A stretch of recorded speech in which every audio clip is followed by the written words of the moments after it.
Bismillahirrahmanirrahim. Assalamualaikum warahmatullahi wabarakatuh. Perkenalkan, saya Saiful Anwar, dan di sini saya akan menjelaskan tentang strategi-strategi penanaman kedisiplinan bagi anak-anak generasi milenial. Sebelumnya kita ketahui bahwasannya anak generasi milenial sangatlah berbeda dengan generasi-generasi sebelumnya. Anak-anak generasi milenial sangatlah banyak berkecimpung dan bergaul dengan yang namanya teknologi atau gadget.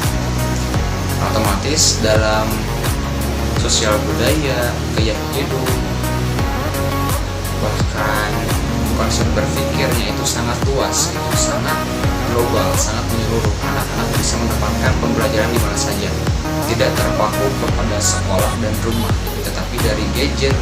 Dan gadget itu atau teknologi itu mengandung informasi yang global gitu. Jadi otomatis anak bisa mempelajari apapun yang ada di dalam gadget atau teknologi mereka. Nah, otomatis dalam penanaman strategi juga perlu ada pembeda gitu, dan perlu ada cara khusus bagi anak.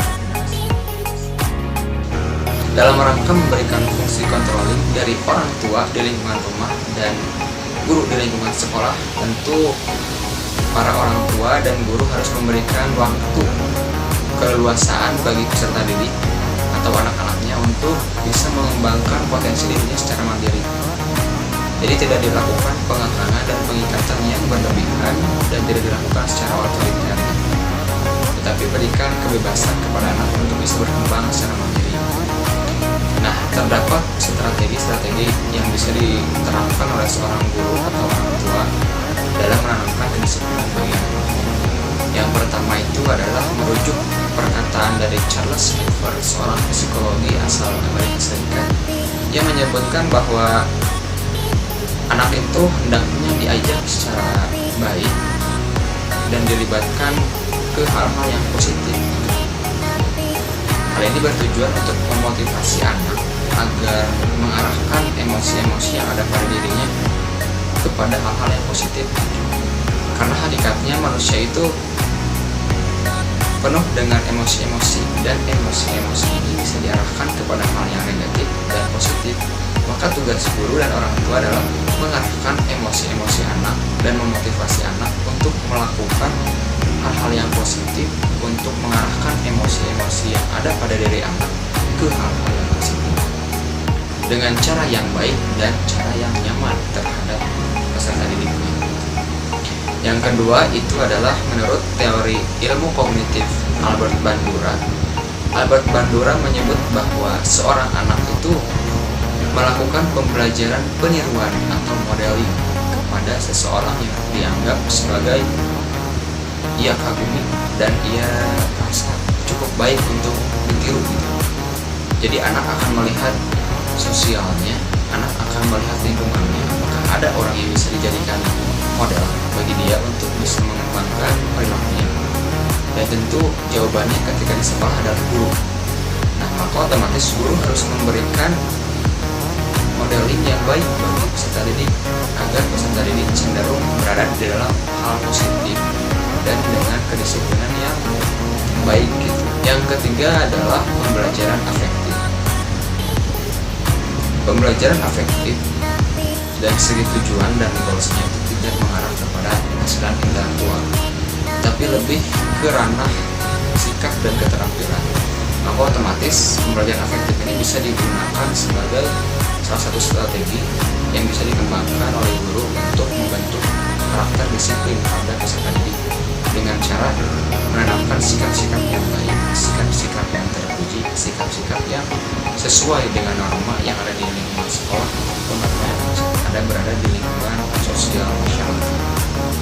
Yang keempat adalah keteladanan.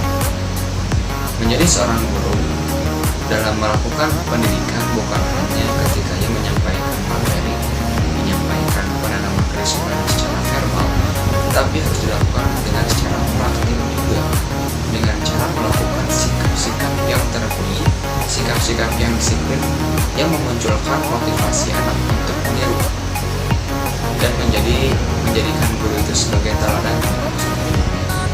Otomatis peran guru harus menjadi teladan juga bagi peserta didiknya. Selain menyampaikan materi, selain menyampaikan materi pembelajaran, sesuai dengan apa yang kita sampaikan. Yang terakhir adalah strategi appreciation and punishment. Sebelumnya mungkin anak itu akan senang apabila ia diberi hadiah, diberi pujian dari orang-orang terdekatnya. Dan itu sangat wajar karena sesuai dengan konsep berpikir yang masih labil, masih berpikiran abstrak dan membutuhkan perlindungan dari orang-orang terdekat. Dan anak-anak itu wajar apabila anak itu mengharapkan sebuah hadiah atau sebuah apresiasi dari orang tua atau gurunya. Otomatis guru harus memberikan apresiasi ketika seorang siswa melakukan hal yang baik, agar tujuannya adalah memotivasi dia untuk tidak berubah haluan dan tetap berada dalam zona positif, zona lingkungan yang baik, perilaku yang baik dan sikap yang baik yang ia munculkan baik di lingkungan sekolah ataupun di lingkungan rumah. Maka guru harus melakukan penguatan dengan cara pemberian ini. Dan pemberian sanksi atau punishment ini sebenarnya cara yang tidak sebetulnya bisa digunakan, karena banyak anak atau peserta didik yang diberikan punishment justru ia menjadi pendiam, ia menjadi down, dan itu tidak baik bagi kesehatan psikologi mereka. Otomatis pemberian punishment ini harus disesuaikan dengan kondisi dan umur yang anak alami saat itu. Otomatis harus guru itu dalam memberikan sanksi harus melakukan perhitungan yang baik. Nah, mungkin demikian saja strategi yang bisa digunakan oleh seorang guru atau orang tua di lingkungan sekolah maupun di lingkungan rumah dalam menanamkan kedisiplinan bagi anak generasi milenial. Mungkin demikian, terima kasih.